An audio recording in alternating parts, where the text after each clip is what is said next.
오늘 명절을 앞두고 있는데 오늘 하나의 말씀은 배신입니다. 인간사에서 제일 고통스러운 게 이게 배신인데요. 동물 세계는 배신이 없습니다. 그래서 배신하는 사람은 동물보다도 못하다 그렇게 말합니다. 사람이 왜 배신을 하냐 하면 두 가지 이유 때문입니다. 하나는 이해타산의 욕심 때문에 배신을 합니다. 그래서 배신을 해서 결과가 나타날 수가 있습니다. 그런데 마지막은 반드시 비극입니다. 배신의 결과는 끔찍합니다. 왜냐하면 그 배신이라고 하는 것은 욕심에서 나왔고 욕심에서 만들어낸 그 영악한 마음에서 나왔기 때문에 그 원인에 의한 결과는 당연히 안 좋을 수밖에 없는 것입니다. 또 사람들이 왜 배신을 하느냐 하면은 약해서 그래요. 연약성이죠. 한계를 가지고 있기 때문에 배신을 하는 것입니다. 너무너무 힘들어요. 두 사람이 물에 빠졌는데 한 사람은 살아남으면 어떻게 해야 돼요? 저 사람 밀치고 내가 살아야지 뭐. 살아남으려고 하다 보니까 그러고 싶은 마음이 있어서 그런 게 아니고 배신을 하게 되는 겁니다. 그 사람들은 인격이 있기 때문에 모욕을 당하고 억울한 일을 당해내면 굉장히 위험해요. 이걸 소화를 못 해내면 배신을 하든지 복수를 하든지 이게 다 약해서 그런 거거든요. 인간이기 때문에 그렇게 하는 것입니다. 그래서 한번 사람들이 배신을 한번 당해보면은 인간을 알게 된다. 믿을 인간 한 사람도 없다. 아는 것입니다. 그래서 이 세상에서는 배신이 다반사로 이루어진다는 것을 기억해야 되고 너무 놀라지 마시기 바랍니다. 아프는 이유는 너무 가까운 사람이 내 걸 다 알고 있는 사람이 배신을 하니까 막 너무너무 그냥 고통스러운 거예요.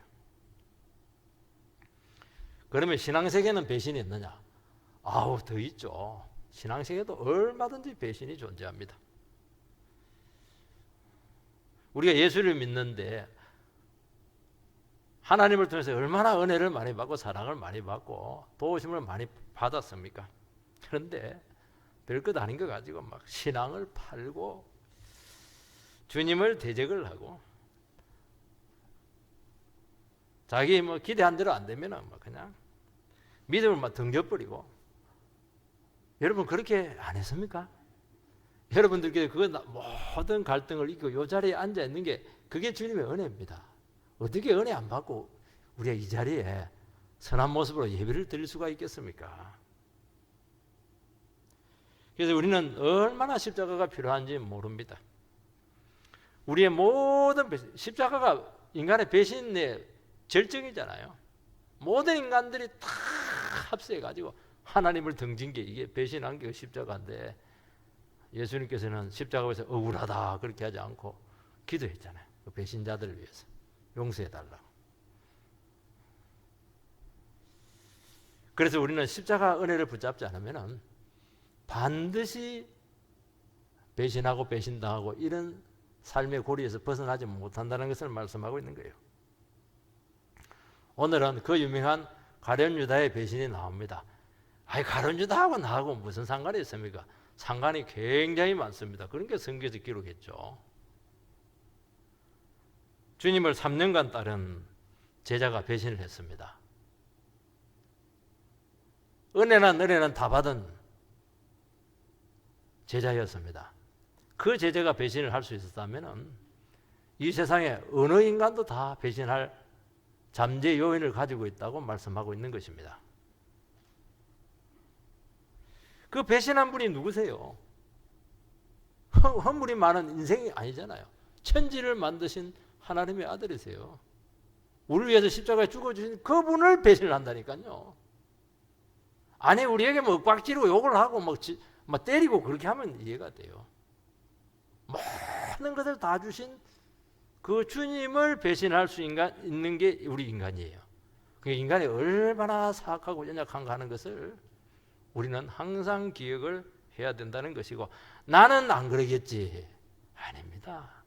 여러분도 그 위치에 있어 보면은 얼마든지 등 돌리고 욕하고 그냥 도망갈 그런 위인이라는 잠재 그 요소가 있다는 걸 반드시 기억을 해야 된다는 것입니다. 그래서 오늘 제목을 은혜의 배신이다, 그렇게 제가 정했습니다. 이거 제가 정한 거예요.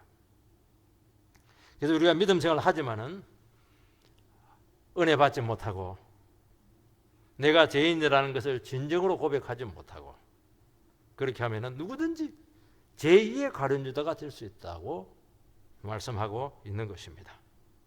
우리는 다 죄성을 가지고 있어요. 우리는 마음속에 탐욕이 있어요. 우리는 정말 교만을 가지고 있습니다.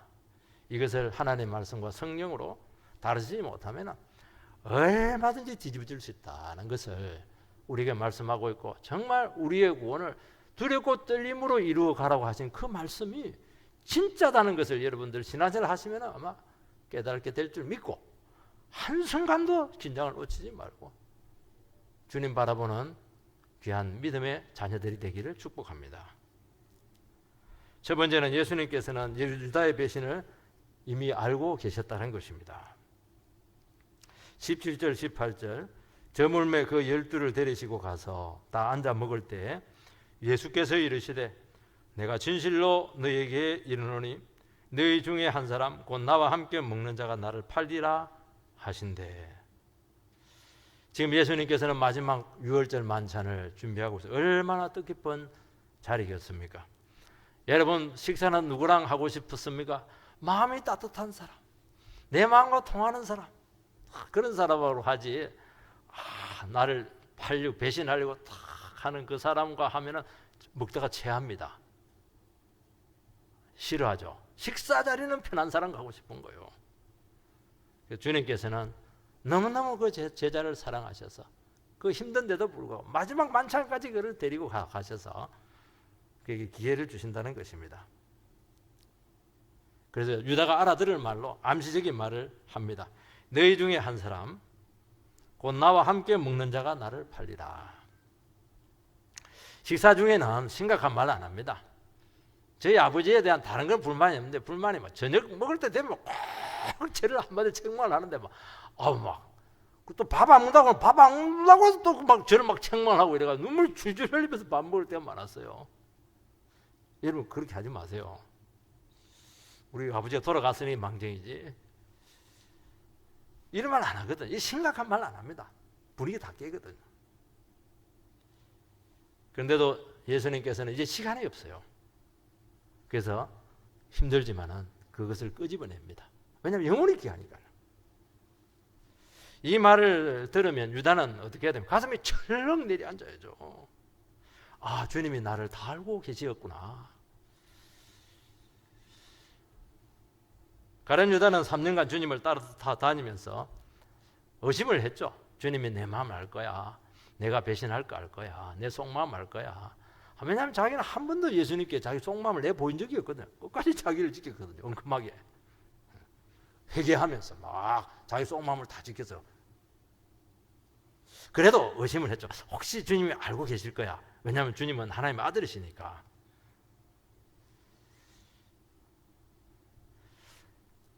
예수님께서는 유다, 네가 나를 팔아? 이 배신자야.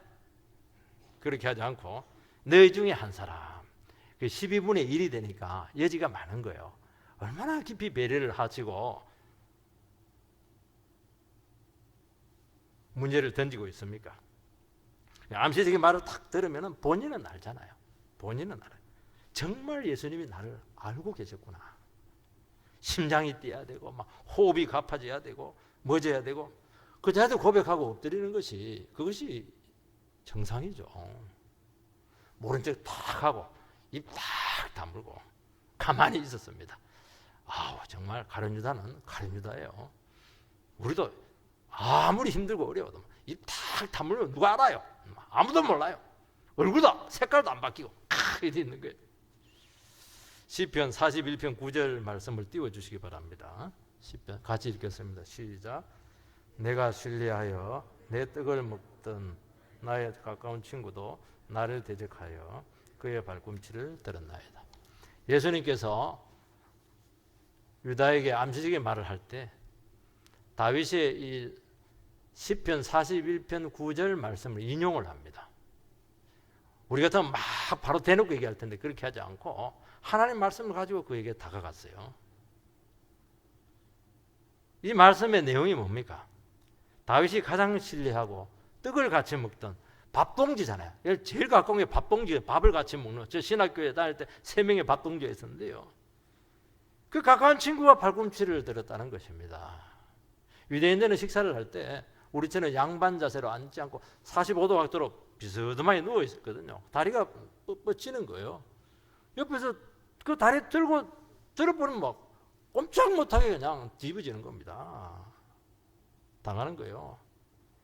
척건 중에 척건이고 생사고락을 같이 했고 모든 비밀을 다 나누고 알던 그 친구가 배신을 한 것입니다. 물론 다윗이 잘못한 것이 있으면 뭐 그럴 수가 있어요. 다윗은 어렵잖아요. 말씀의 종이잖아요. 하나님 말씀 때문에 고생하고 있고 하나님 나라를 세우려고 온갖 고초를 다 당하지 않았겠습니까? 그래서 믿고 비밀을 다 나누고 하나님 나라의 비밀이 너무 많거든요. 정말 말 못할 비밀들이 많아요. 정말 신뢰하는 사람 외에는 말할 수가 없는 게 너무 많은 거예요. 이게. 어떤 때 부부보다도 더 신뢰하고 말해야 될 사람이 있다니까요. 그 중요한 역할을 딱 맡겼는데 생각지는 못한 그 친구의 배신을 통해서 치명타를 입었다는 것입니다. 다윗은 그것 때문에 온갖 고통을 다 당하고 누명을 뒤집어 쓰고 그렇지만 하나님의 섭리로 다윗은 그 위기에서 극적으로 구원을 받습니다. 그 배반자는 반드시 심판을 받았습니다. 주님께서는 유다를 직접 치료하지 않고 말씀을 인용해서 다가갔습니다. 왜 그러냐면 하나님의 말씀이라고 하는 것은 인간적인 감정을 배제시켜요. 사사로운 관계를 개입을 시키잖아요. 그리고 지금 그 영혼의 상태를 하나님 앞에 딱 펼쳐놓습니다. 우리는 사람들이 미울 때도 있고 내 마음에 안 드는 사람도 많고 정말 심각한 관계에 있는 사람일 수도 있어요. 상처 준 사람이 있어요. 그러면은 하나님 말씀이고 뭐고 간에 상관없어요. 감정이 앞서고 사사로운 이해관계 팍팍 따지다가 문제가 더 커지게 되고 골은 골대로 더 파이게 되고 수습은커녕 악화되는 것을 너무 많이 경험하고 있는 것입니다. 하나님의 백성들은 절대로 그렇게 다른 영혼을 상대해서는 안 되는 것입니다. 정말 예민할수록 영혼을 다칠 수 있는 그런 사안일수록 하나님 말씀으로 그리고 십자가 은혜를 품은 상태에서 자꾸 다가가야 된다는 것입니다. 그래도 힘들어요. 그래도 선을 넘을 가능성이 굉장히 많아요. 주님께서는 지금 유다를 바라보면서 너는 다윗의 배신자와 같다는 것입니다. 다윗은 잘못이 없어요. 말씀의 종이에요. 이 사람은 주님 때문에 고통을 당하고 있었고 말씀 때문에 지금 고난을 받고 있고 그는 늘 어려웠어요. 그 어려운 종을 배신하게 되면 그 책임이 누구에게 있냐는 거예요. 그 책임이 결코 가볍지 않다는 것을 말씀하고 있는 것입니다. 다윗이 하나님 말씀 순종하다가 위기를 맞습니다. 그렇게 할 때 어려운 종과 함께하고 힘이 되어주지는 못할 망정 딱 기회를 보고 있다가 파멸에 빠뜨리고 하는 것이 그게 잘한 것이냐는 거예요. 3년 동안 너 다 알고 있는데도 불구하고 너에게 계속 사랑해주고 지금까지 왔는데 마지막 막차까지 온 거예요. 지금 더 기도해주고 이해는 안 되더라도 왜 믿어주지 못하느냐 하는 것입니다. 물론 개인적인 서술한 감정이 어떻게 없을 수가 있겠어요. 여러분 부모와 자식 간에도요 정말 응어리 많아요.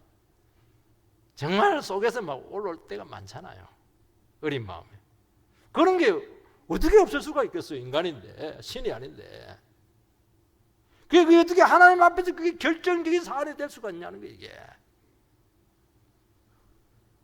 주님께서는 유다로 하여금 하나님 말씀 앞에서 너의 죄와 잘못을 객관적으로 한번 보라는 겁니다. 왜냐하면 지금 완전히 지금 마귀에게 사로잡혀 있거든요. 한 번씩 교회나 목회자를 비난하고 교회를 떠나시는 분들이 계십니다. 물론 객관적으로 교회가 잘못했거나 목회자가 비리를 행했다면 그거는 뭐 당연히 비난들어도 그거는 당연한 것입니다. 근데 그것이 아니라면 한번 동기를 살펴봐야 된다는 것입니다. 얼마든지 복음 때문에도 떠날 수가 있다는 것입니다. 왜냐하면 복음이라고 하는 것은 인간의 죄를 드러내요. 하나님 앞에 늘 세우기 때문에 자기 죄를 회개하지 않고 있는 모습 그대로 계속 있으려고 하면 굉장히 부담이 될 수가 있어요. 그리고 인간적으로 알아주는 게 아니에요. 복음이라고 하는 것은 세상은 막 인간적으로 죽게 세우고 아부하고 이렇게 하는데 그래 안 하잖아요. 그렇게 안 하니까 이 교회는 관심도 없구나. 저 목사님은 사랑이 없어. 그렇게 느낄 수가 있는 거예요. 그래서 그냥 욕하고 떠날 수 있는 거예요. 많이 봤어요. 그거는. 그게 사랑하는 것인데 정말 그 영혼을 위해서 기도 많이 했는데 본인은 못 느끼는 거예요. 이게. 동기를 한번 살펴보라는 거예요. 이게. 잘하는 것이냐는 게 이게.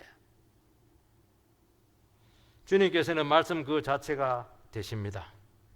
주님은 입만 벌리면 하나님의 말씀을 선포하셨고 정말 그분은 말씀 한 대로 행하신 분이셨고 절대로 이익 챙기지 않고 영혼을 살리고 그 공동체를 위해서 세우기 위해서 그렇게 헌신을 하셨습니다.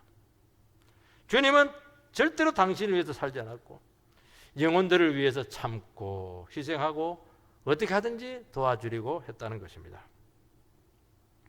예수님은 현실적인 모습은 가난했어요. 그리고 지금 십자가를 앞두고 너무너무 살벌한 분위기에 지금 있어요. 바로 지금 돌아가시게 될 상황이 되어서 얼마나 위태로워요. 그 상황 가운데 탁 그에게 말하는 거예요. 너 내 잘못한 거 있으면 말해보라는 거예요. 내가 들어줄게. 진짜 내가 네게 잘못한 거 있으면 이야기하라는 거예요. 지금. 네가 그에 대해서 말하지 못한다면 너는 지금 진리를 거스리고 있고 너의 행위는 하나님을 대적하는 것이라는 것입니다. 지금 현재 처지만 바라보면서 네 감정만 사로잡혀가지고 나를 업신여긴다면 그거는 다른 이유가 아니고 말씀과 복음에 대한 반감에서 나왔다고 진단을 하고 있는 것입니다. 지금 이 순간이라도 그 사감들 다 내려놓고 감정 다 이해관계 다 내려놓고 진리를 받아들일 수 있느냐는 게 지금. 만약에 이 자리에서 진리를 받아들이지 못하면은 마지막 기회를 놓치게 되는 것이고 심판을 자초할 수밖에 없다고 그에게 통보를 하고 계시는 것입니다. 우리는 다 부부 생활을 하고 있어요. 신앙이 좀 달라요. 신앙이 좋은 쪽이 있고 안 좋은 쪽이 있고 대개 보니까 뭐 아내들 쪽이 좋은 경우가 많은데 꼭 그렇지만은 않아요. 근데 신앙이 막 너무 엉망이에요. 있는 것도 아니고 없는 것도 아니고 막 잘못 살아가고 있어요. 너무 세속적이에요. 근데 전혀 깨닫지 못하고 더 잘해줄수록 악하게 나올 때가 있을 것입니다. 그때 신앙 좋은 쪽에서 그 상대를 해서 말할 수 있어요. 나는 주님 앞에서 살았고 당신과 가족을 위해서 희생하고 살아온 것밖에 없습니다. 당신이 그렇게 애를 먹이고 괴롭히지만은 나는 당신 때문에 내 신앙 많이 좋아졌어요. 약으로 썼어요. 그렇지만은 당신 인생에 대해서 내가 참 걱정이 되고 있고 지금도 눈물로 당신을 위해서 기도하고 있다고. 당신이 그렇게 말씀을 좋아하지 않고 있고 그렇게 하나님 앞에서 고난을 회피하려고 하고 있고 그냥 집안에 어려운데 술이나 먹고 있고 무책임하게 살아가는데 내가 기도할 때마다 당신이 영적으로 너무너무 위태로운 상태이기 때문에 그게 마음이 괴롭다는 거예요. 왜 감사가 없어요? 왜 입만 벌리면 원망을 해요? 원망을. 왜 남 탓이나 해요? 마땅히 인정해야 될 사람을 원수처럼 왜 여기냐? 여러분 이런 말을 할 수 있으려면 정말 그 영혼을 위해서 눈물로 기도해야 됩니다. 마지막까지 영혼을 포기하지 않고 사랑하는 그 사랑의 화신만이 이런 이야기를 할 수가 있어요. 예수님이 이런 이야기를 하잖아요. 누가 가룟 유다에게 감히 그런 얘기를 할 수가 있겠어요? 너 지금 배신자라는 게 지금 어떻게 그런 말을 할 수가 있겠어요? 유다는 배신을 알았습니다. 예수님께서는 그 전에 너는 도적이다, 너는 마귀다 대놓고 얘기한 적이 있었어요. 그런데도 내치지 않고 품고 사랑하고 전혀 다른 제자와 차별하지 않았습니다. 도리어 더 높였죠. 회계집사를 딱 세워놨잖아. 제일 신뢰하는 사람이 회계집사잖아요. 회계를 맡는 사람이잖아요. 아낌없이 주셨고 마지막까지 신사적으로 대하셨어요. 한 번도 은석을 높이지 않았어요. 진리 앞에서 책임을 묻고 있고 하나님 말씀 앞에 다시 한번 반응을 해라고 촉구하고 계시는 것입니다. 여기까지 올 동안 주님께서 그 영혼을 두고 얼마나 고민을 많이 했겠어요. 말씀 앞에서 어떻게 해야 될지 얼마나 눈물을 많이 흘렸겠어요. 뻔히 다 알고 있는데 여러분, 우리는 영적으로 서로 맞지 않을 수도 있고 서로 힘들게 하고 이해할 수 없는 그런 영혼의 상태를 가진 분들과 상대를 해야 될 수도 있어요. 우리는 오늘 이 시간 기억해야 돼요. 나와 가까운 배우자가 될 수도 있고 친구가 될 수도 있고 가족이 될 수도 있는 거예요. 동지들이 될 수도 있는 거예요. 여러분들 결단하시기 바랍니다. 어떤 상태도 나는 복수하지 않겠다. 나는 그 영혼에서 끝까지 기도하겠다. 나는 절대로 포기하지 않겠다. 그걸 오늘 이 시간 분명히 기도를 해야 될 줄 믿습니다. 그러면 하나님께서 이 말을 할 수 있는 자격을, 권세를 주실 것이고 그 말은 강력한 능력으로 임하게 될 줄 믿습니다. 자기는 한 번도 기도 안 해놓고는, 전혀 사랑하지 않아 해놓고는 막 그냥 똑같이 막 대들고 싸우고 이렇게 해놓고는 제대로 살아라고. 그게 말이 되겠어요, 그게? 이것이 모든 것을 이기고 이것이 능력받는 비결이고 특별 섭리를 체험하게 될 줄을 믿습니다. 이것이 안 되면요, 골병이 듭니다. 아니면 관계가 반드시 파장이 나게 될 수밖에 없고 그 결과는 너무너무 비극적이라는 것입니다. 두 번째는 유다의 그 완악함이 적나라하게 드러나고 있습니다. 19절 말씀, 저희가 근심하여 하나씩 나는 아니지요 하고 말하기 시작하니, 주님께 너희 중에 한 사람이 나를 팔 거야 이렇게 하니까 제자들이 얼굴이 갑자기 밥 먹다가 사색이 되어가지고 하나씩 나는 아니죠. 옛날 성격이 더 좋은 것 같아요. 내니까 그렇게 하는데 이번 새로운 성경은 나는 아니죠. 굉장히 신사적으로 기록을 했습니다. 이것은 세 가지 의미를 우리가 생각을 해야 되는 것입니다. 첫 번째는 예수님께서 정말 나를 의심하는 것은 아니죠. 그 말씀이 될 수가 있습니다. 제자들이 와서 나는 아니죠. 나는 아니죠. 과연 유다도 이 말을 했을까? 했을 수도 있고 안 했을 수도 있는데, 안 하면 드러나잖아요. 다른 사람이 나가지고 아니죠 이런데 나는 안 하고 있으면 도드라지니까 이게 자기가 의심받을 수 있으니까 저는 했다고 봐요. 예수님 나는 아니죠 이 말 했다고 저는 생각을 해요.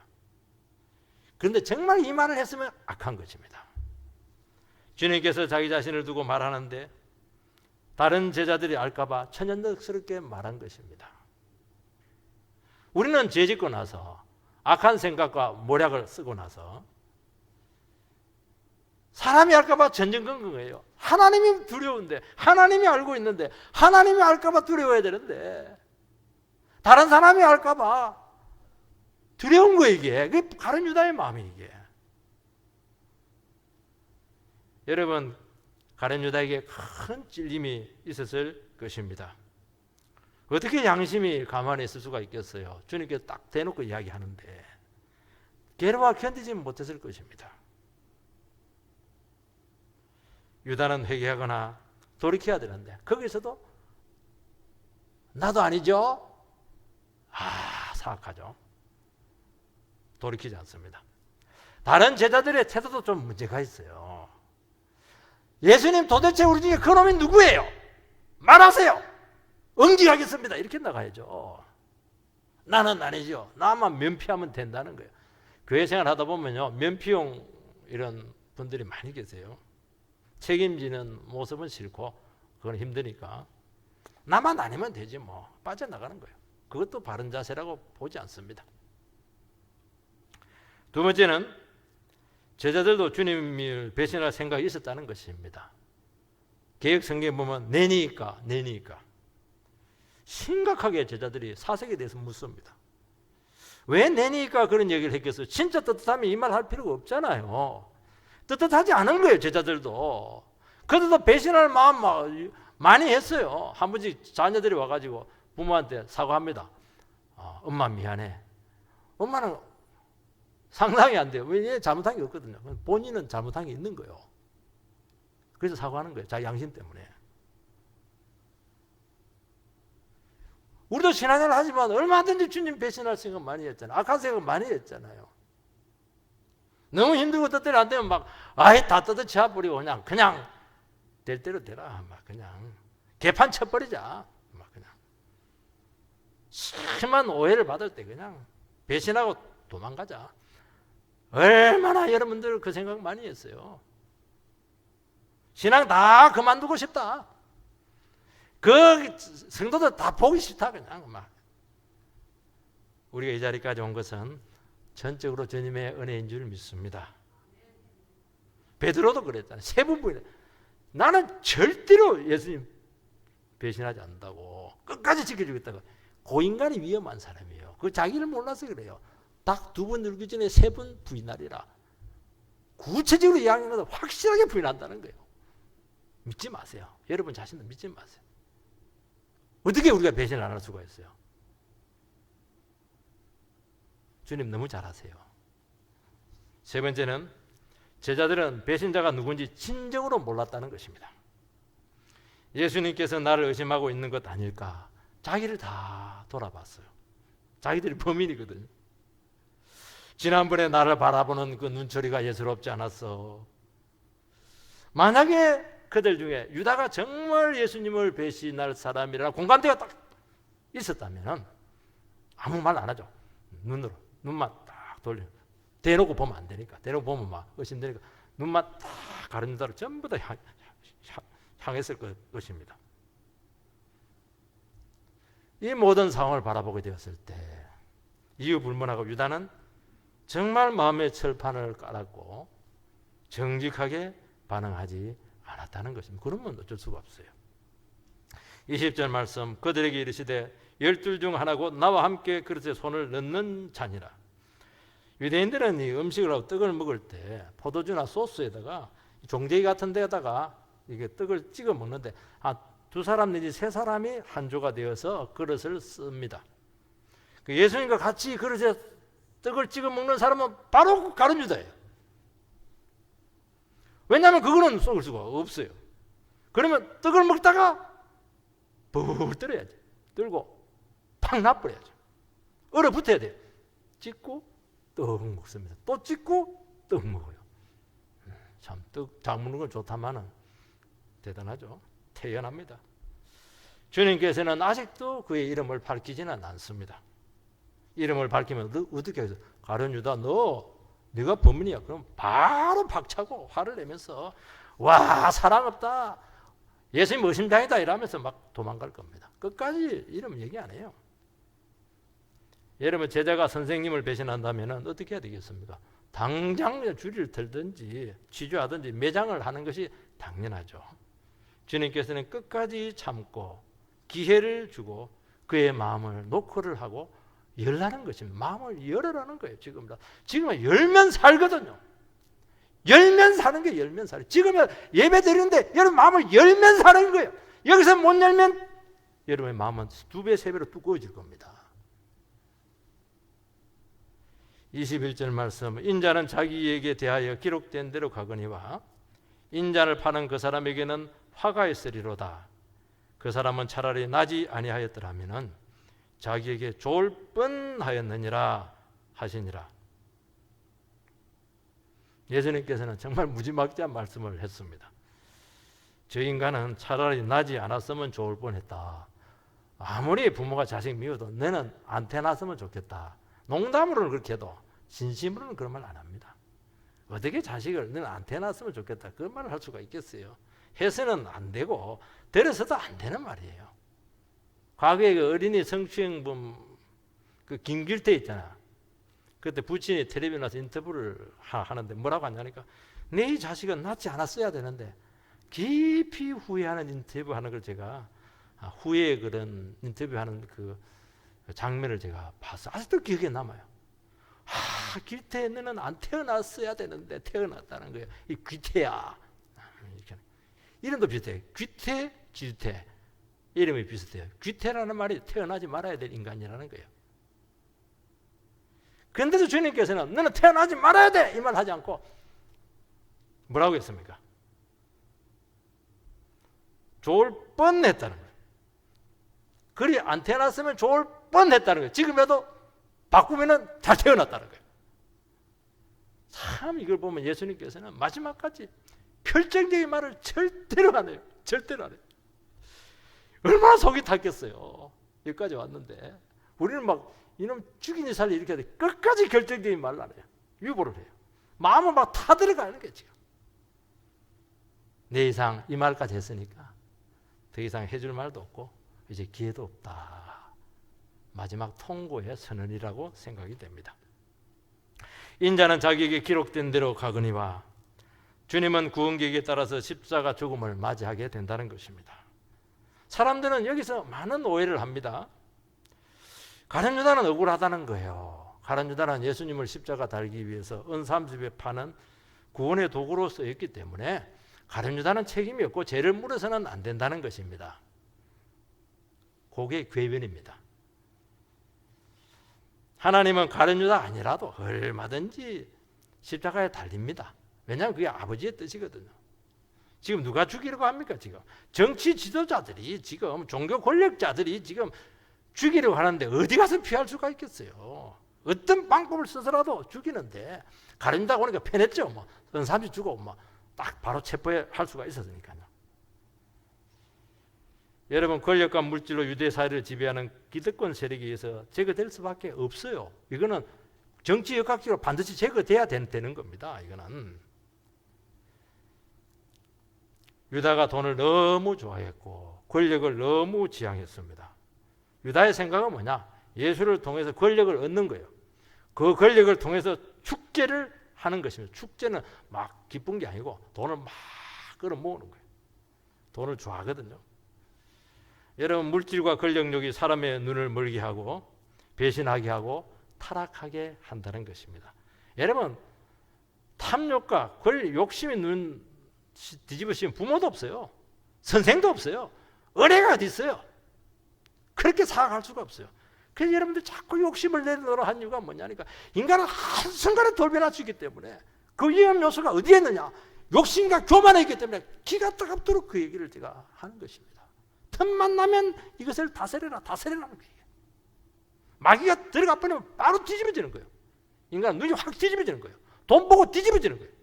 그러면서 망하는 거예요.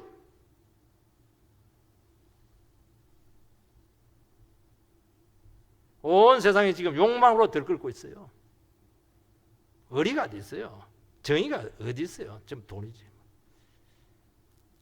여러분 성도가 말씀에 붙들리지 않으면 어쩔 수 없이 세상 욕망에 휩쓸릴 수밖에 없다는 것을 여러분들께서는 반드시 기억을 해야 될 줄 믿습니다. 더러운 이익을 위해서 진리를 파느냐? 여러분 세상이 약하고 야망과 성공과 권력으로 치달을지라도 성도는 자기 자신을 지켜야죠. 다 그리 살아가는데요, 세상이. 그거는 우리가 할 말이 아니죠. 다른 인생이 되어야 되죠. 가룟 유다, 하필이면 너냐는 거예요. 하필이면 너가 거기 엮여가지고 그 같이 동급으로 취급을 됐냐는 거예요, 지금. 그게 안 땄다. 하필 예수 믿는 너냐는 거예요. 그 자리에 너가 있을 자리가 아닌데. 왜 네가 그 역할을 하냐는 거예요, 그 역할을. 돈 30이 얼마라고 그게. 아무것도 아닌데, 그거. 우리는 유다의 배신을 통해서 복음의 진정성의 의문을 제기하게 합니다. 가룟 유다가 끝까지 배신하지 않았다는 게 이게 굉장히 사람들에게 큰 시험거리가 된다는 것입니다. 가룟 유다의 배신에 대해서 우리는 두 가지를 교훈을 얻어야 될 줄 믿습니다. 하나는 가룟 유다는 한 번도 진리 앞에 자기 자신의 마음을 열지 않았다는 것입니다. 가룟 유다 3년 동안 따라다니면서도 성경 공부 많이 했는데도 한 번도 자기 재성과 연약함을 고백하지 않았어요. 자기가 얼마나 은혜가 필요한 존재인가 하는 것을 몰랐다는 것입니다. 예수가 죽여야 될 정도로 완악한 인간으로까지는 여기지 않았어요.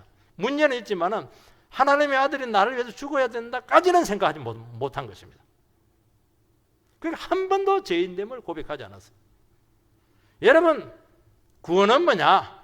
하나님 말씀 앞에 내가 거꾸로져 본 경험이 있느냐는 거예요. 밤새도록 회개해 본 경험이 있느냐는 거예요. 지금 주님 앞에서 무너져가지고 내 인생이 완전히 무너졌어. 어린아이처럼 막 허물어져 본 적이 있냐는 거예요. 지금 끝까지 너 인생을 네가 붙잡고 있지 않냐는 거예요. 지금 왜 인생의 파산 선고를 하지 않았냐는 것입니다. 재형수의 가치를 몰랐다는 것이죠. 제가 얼마나 무서운가 하는 것을 몰랐다는 것입니다. 일은 잘했죠. 그러니까 회개를 시켰죠. 처신도 잘했죠. 3년을 쏘겨냈으니까 대단하죠. 인정을 받았죠. 인정받았잖아요. 그게 무슨 소용이냐는 거예요. 한 번도 주님 앞에서 내가 죄인됨을 처절하게 몸부림쳐보지 않은 그 인간이 인정을 받았는데 무슨 소용이 있냐는 거예요. 이게. 여러분, 우리도 얼마든지 유자처럼 마귀짓 할 수 있습니다. 인정받을 수 있어요.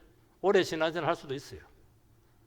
정말 내가 주님 앞에서 죄인됨을 고백했느냐 하는 것은 정말 중요한 질문이라고 우리에게 고백하고 있는 것입니다. 내가 깨지고 허물어진 경험이 우리는 없어요. 그러면 주님 앞에 결정적인 죽음 앞에서 또 아니면 결정적인 이해관계 앞에서 내 생사가 걸리니까 결정적인 인생의 고비에서 어떻게 합니까? 반드시 주님 거부하죠. 내가 살아야 되니까. 교회를 깨뜨릴 수 있어요? 자기가 살아야 되니까 그렇게 하는 거예요. 두 번째는 주님에 대한 실망입니다. 여러분, 은 30은 많은 돈이 아니에요. 주님에 대한 기대가 무너졌기 때문입니다. 가룟 유다는 주님을 3년 동안 따라다닌 것은 이분을 따라다니면 한 자리 기대했죠. 아니면 적어도 혁명가로서 육적인 이스라엘 나라를 회복할 그분이고 그분 정권 받으면 장관 한 자리 하지 않겠습니까? 재정부 장관 이런 거. 인기도 있었고 백성들이 따랐는데 보니까 막 점점 분위기가 적대적이고 지금 막 죽음의 위기 앞에 있어요. 예수님이 죽으면 어떻게 되는 겁니까? 그 일당들은 다 일망타진. 왜냐하면 다 동조자들이니까. 위기감을 느낀 거예요. 나도 죽을 수 있겠구나, 망할 수 있겠구나. 위기감을 느낀 것입니다. 그때 가룟 유다는 아니 말이야, 현실에서 이렇게 무능한 진리가 무슨 소용이야? 행동하지 않는 이 말씀이 무슨 가치가 있어? 회의를 딱 느낀 거예요. 그런데 이때가 참 중요했어요. 이때가 다시 한번 말씀을 붙들어야 되는데 그 고비를 못 넘깁니다. 고비를 넘길 수 있는 방법은 한 가지 방법이 없어요. 어차피 내가 말씀을 느슨하게 안 붙들고 살았는데 이 인생의 결정적인 순간 앞에 어차피 한 번밖에 없는 인생이다. 진리 붙들고 내가 죽어버리자. 그러면 살아날 텐데 진리가 자기에게는 별 의미가 없어요. 말씀이 별 의미가 없어요. 그래서 위기 순간에 버팀목이 전혀 되지 못했다는 것입니다. 다른 제자도 넘어졌어요. 가룟 유다는 뭐 더 배신했죠. 저주까지 했잖아요. 예수님을 3번이나 부인했잖아요. 그래도 가룟 유다는 일어섰어요. 왜냐하면 그는 너무나 자기 자신이 죄인이라는 걸 잘 알았거든요. 그 하나님의 말씀을 딱 기억을 했거든요. 말씀을 기억하니까 일어서는 거예요. 말씀을 기억하면 된다는 거예요. 말씀 붙잡고 일어섰잖아요. 이게 죽음을 이기는 능력이라는 것입니다. 여러분, 우리는 세상적인 기대를 버려야 될 줄 믿습니다.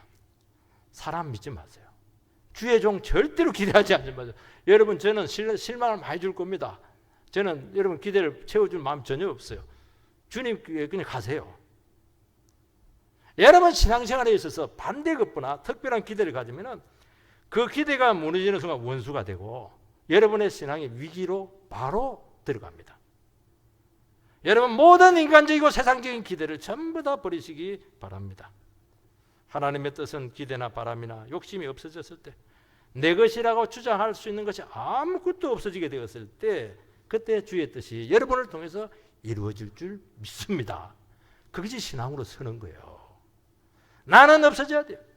주님만 나타나야 된다는 것입니다.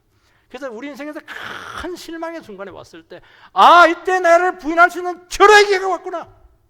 딱 자기를 버리시기 바랍니다. 그리고 하나님의 말씀을 붙드시기 바랍니다. 그때 말씀은 여러분에게 능력이 될 줄 믿습니다. 그때 하나님의 말씀은 현실 속에서 역사하는 참 진리인 것을 구구절절 여러분 삶 가운데서 확인시켜 줄 믿습니다.